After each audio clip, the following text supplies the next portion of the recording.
We are 1 week from facing higher tax bills and smaller paychecks. That is, of course, if Congress and President Obama can't come up with a compromise for the looming fiscal cliff.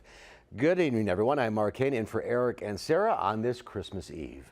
The economic uncertainty is now weighing on the minds of last-minute shoppers we caught up with today. News 3's Theo Keith has the story.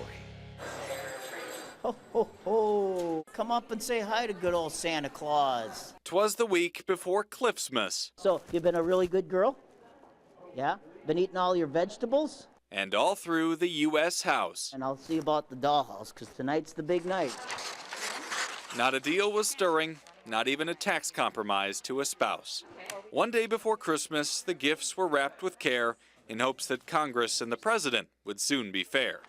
But at Hilldale Mall, shoppers put a lot less faith in politicians. Look at Mommy. Than they did in St. Nick. He's got to deliver. He does. He's got to come through. He's going to have to bring a lot of presents tonight. Nick Haley's family is filling its stockings at the last minute, but the economy this year isn't holding them back. It's been a good year, and definitely with kids 3 and 1, I think you tend to, want to do a little more maybe for them at that age. If shoppers aren't worried, though, who should be about this looming cliff? This is good for no one at all. Don't call Edgewood College professor Moses Altsek the Grinch. He's just concerned about the implications of Cliffsmas. People hear about the fiscal cliff, but what they hear from analysts is, oh, don't worry.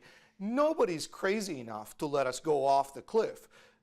But, December 31st is around the corner. Not reaching a deal would trigger higher taxes and spending cuts across the board, which Altsek says would put the country back in a recession.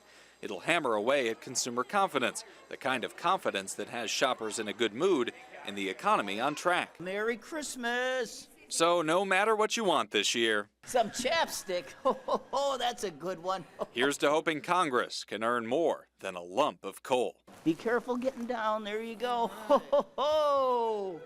Christmas poems aside, the biggest dispute in Washington continues to be over taxes on the highest earners. But if the two parties can't compromise, income taxes would go up on the rich, the poor, and everyone in between, including businesses.